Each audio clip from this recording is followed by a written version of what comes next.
For the longest time, I was ignoring what I was doing with my money. I didn't care about how much I was saving. I wasn't putting any away in any investments.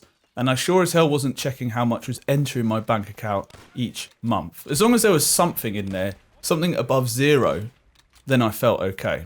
But in recent times, we have both decided to take control of our money. Even though some of our earnings, one of us outweighs the other in terms of earnings, there's still scope for us to save, invest, put money into certain areas and pots so we know exactly what's going on. And we have now got an idea of what's actually going on with our money. So let's talk about how we first initially were reacting to our money and what that was like. So shall I kick things off? Yeah. Okay, so initially my earnings were very low. So when I was looking at my bank account, like I said, as long as it was above zero, that was okay, even if it was just a couple of quid. And my money was mostly just going on rent and then a little bit of food.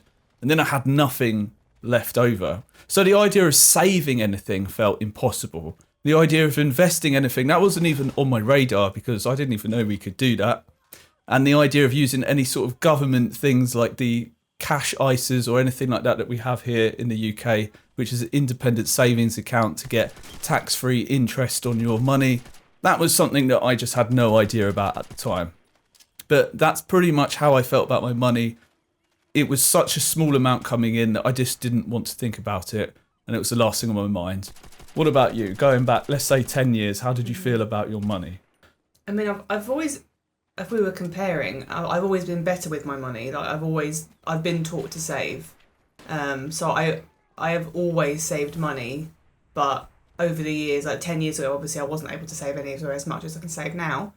But I had a better idea with money and about not sort of, not wasting it, I suppose. But at the same time, when I would get my paycheck through, I wouldn't even like look really at like what was going in. I just would know how much I'd get, how much I want to put away, what I need to pay out, and that would be it. Like I didn't have any, other than like a basic saving account, I didn't have ISAs or anything like that.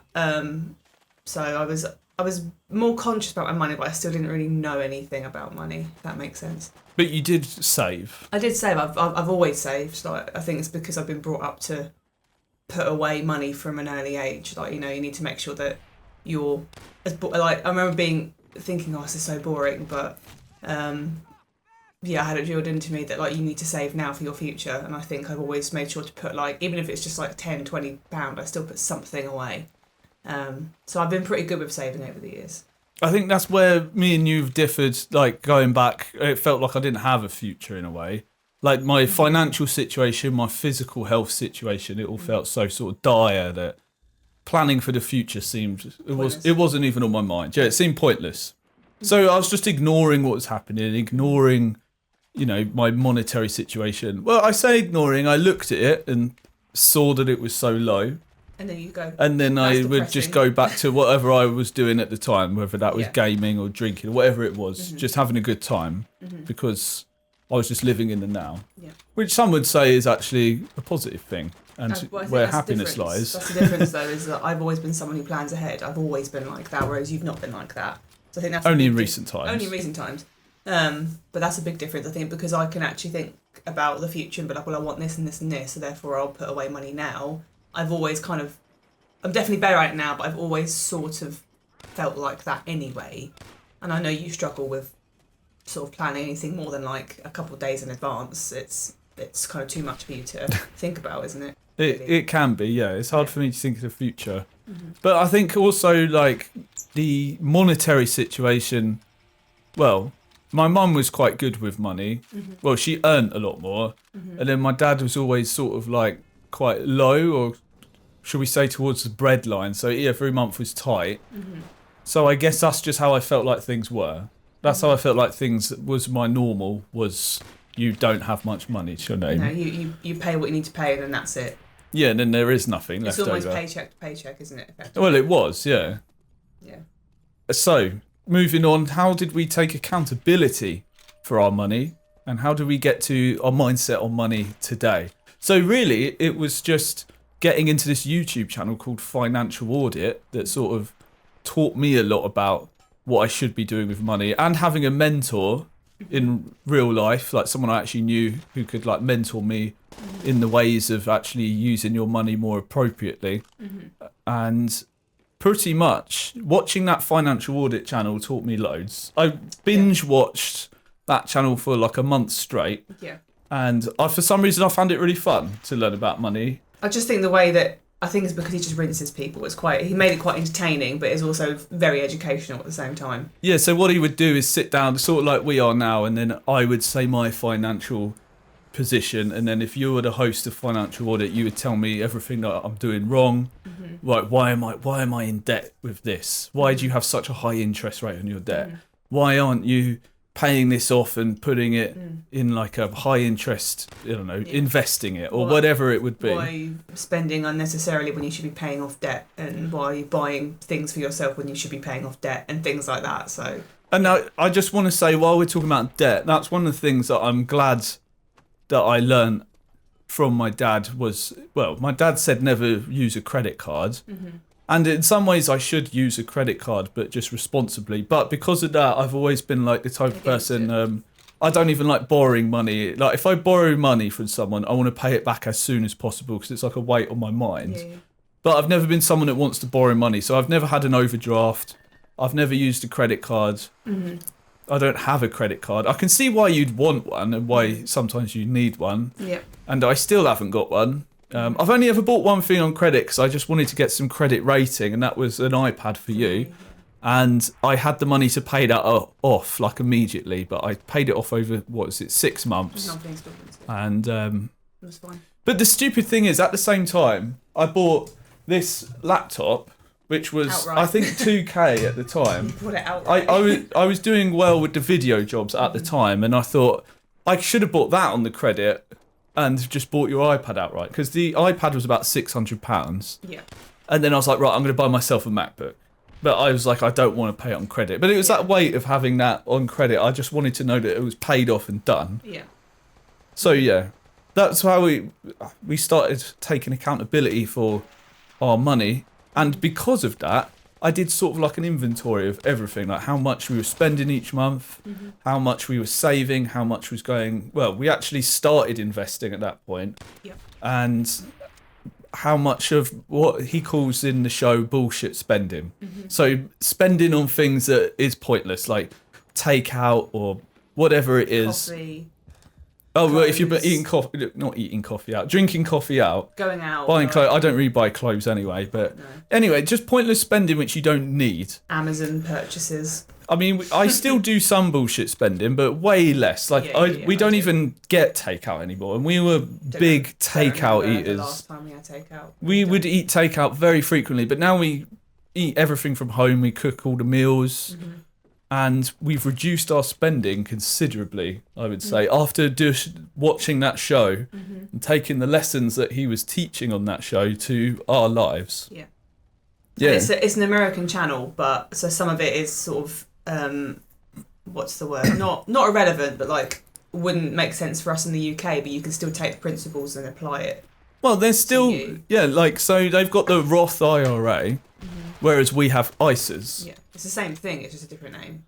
Yeah. Well, I don't really know the ins and outs of American financial stuff. I hardly understand the British one. Slightly differently, but I know enough that now I have some savings. So now I've got some is our emergency fund growing. I've got one set aside in a cash ISA, so that's like our medium term savings. So like if there is an emergency or we just want to hold that for whatever purpose, in the next sort of couple of years. Growing that, and then pretty much the plan is to invest in the stock market, and that would be in there for as long as we can leave it, like ideally 30 years. Which is what I've got in my name. We both have one. We both have a stocks and shares ISA, that's what it's called. So basically, you can put money into that, and whatever gains that you get, you don't have to pay any capital gains tax on that. So I have delved a little bit into cryptocurrencies, which hasn't gone so well. But mostly I put money into, well, actually, weirdly, that was my gateway into learning investments was through crypto. And I guess that might be the case for a lot of people these days, because crypto's like it's a lot more popular than the stock market with people our age or younger. But I invested in things like Solana, some random meme coins that did not do well, but I didn't put too much money into it. And this is where financial audit and my mentor really helped me because, well, my mentor specifically, he said to take an account of everything that you own. So you got a percentage of like, you know, X percentage is in the car, X percentage is in the cash ISA, X percentage is in investments. And it turned out it was a net, and that works out what your net worth is, how much you own of everything. And it worked out that I only had 1% in crypto, so it was safe. You know, it was 1%. Yeah. And It wasn't high risk. there's one of the rules as well I learned. I learned quite a lot of things through crypto so far, even though I haven't really done well in it. But the main thing is just to hold through the lows and, you know, sell when it goes high. But don't sell out of fear, but don't put enough money into it where you're up at night worrying about it. That's the main rule. It's so, like it was such a small amount. Like I might put £10 here, £10 there. And if it goes, it goes. It's a tenner. And it's just a small amount that means I'm not worrying about it at night. Yeah. And that's where, because you were very risk averse. Like when we were setting up the stocks and shares account for you, you was actually quite worried about it, weren't you? Yeah. Yeah. Yeah, and then I think it's because I'm thinking of it in terms of like putting a load of money in and losing it all. That's what I'm thinking. Rather than doing it in small batches, I'm thinking of the bigger picture, which is what terrifies me. but the bigger picture is we wait 30 years and Yeah. it should theoretically be worth more. I think once we talked it out, and then when you went through some stuff with me, I was like, oh, it's not as scary as I'm making it out to be. I was just saying because I didn't know anything. I still don't really know anything. I'm just taking your lead and your mentor's lead. Well, I'm not So- like, I don't know what I'm doing. None of this is financial advice, it's just what we've been doing. Yeah. But pretty much it's just we get a percentage of our earnings and we put it away. Yeah. And, you know, we've got a percentage of earnings going into the medium term, you know, the cash ISA. Yeah. A percentage of earnings going into investments. And, it, you know, with the amount that we earn, it's small, but at least we're doing it now. And, you know, a lot of the time when you learn about this, you're like, why didn't I do this 10 years ago? Yeah. Because a lot of people say, you know, the money you put in your 20s is so much more valuable than if you start putting money in your 30s because you've missed out on 10 years of growth. But, you know, here we are today. We've only just started doing it. Yeah. And that's all we need to do is just, you know, start today. So I guess that leaves us with the question, how do we feel about money now? How do you feel about money today? Well, I still like to earn more, Yeah. obviously. I feel like we're in a better position. I'm a lot more conscious. Like I've been spending quite a lot recently, but it's only because we've got the wedding coming up and it's sort of like we have to pay for things. But once that's done, like this time next month, it'll be done and I can go back to putting more money away. Because at the moment, I'm putting into multiple savings accounts as well as the long-term ISA, as well as a high-yield savings account. So once I've paid for everything out, the money that I was putting in those other accounts, I can now put elsewhere. Or I can use if I need to get something else, or I can invest more. So I think I'm more conscious about bullshit spending.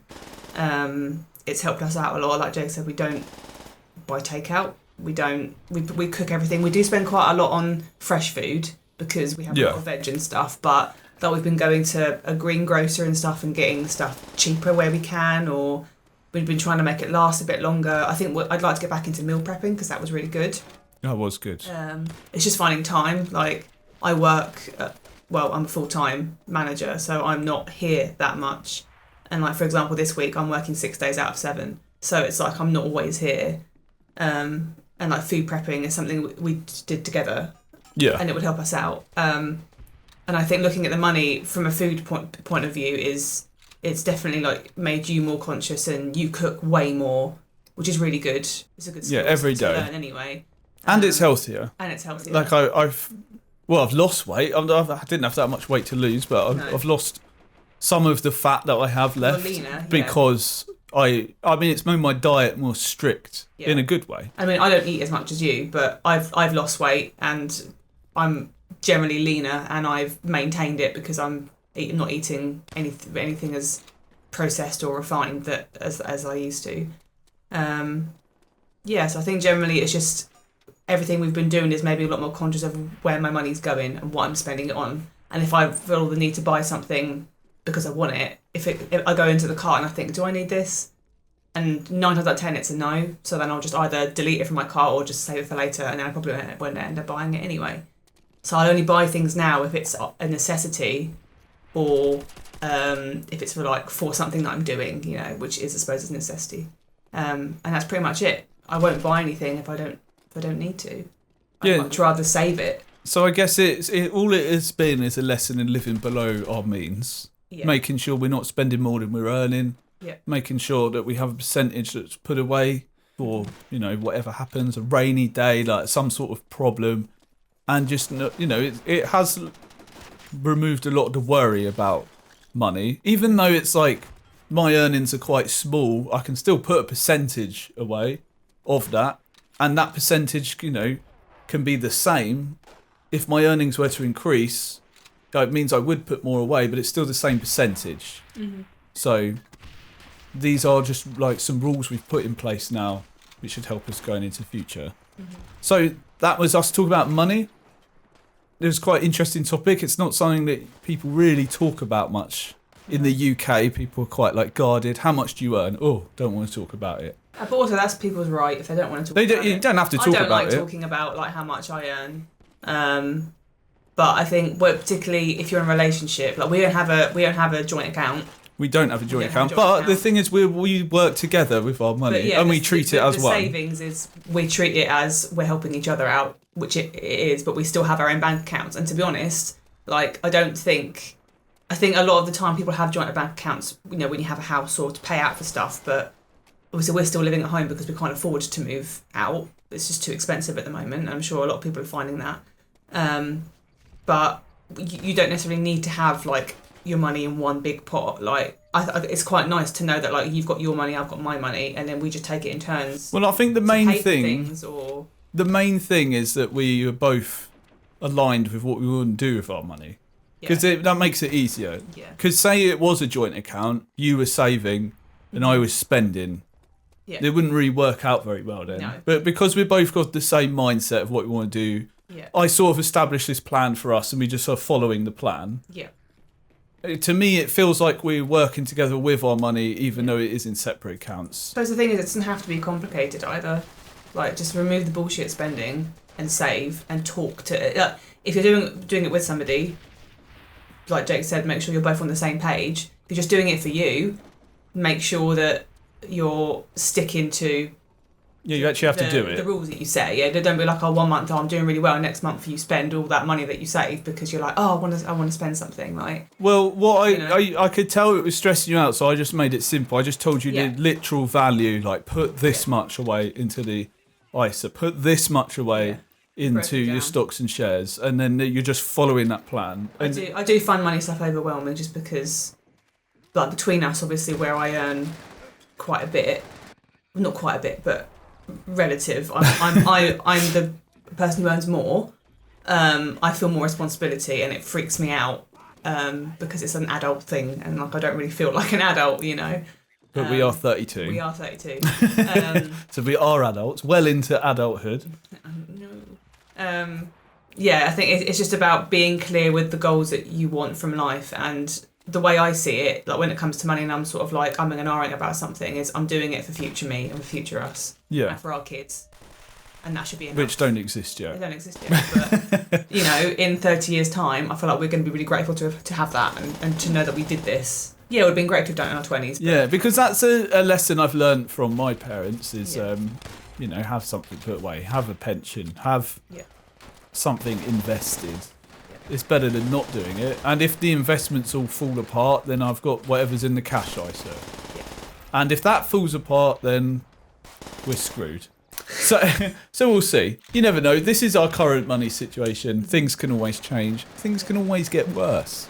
But things can always get better. They can get better. And we're working towards that. So we'll leave that on a positive note. Mm-hmm. Thank you so much for listening. And we'll see you in the next video.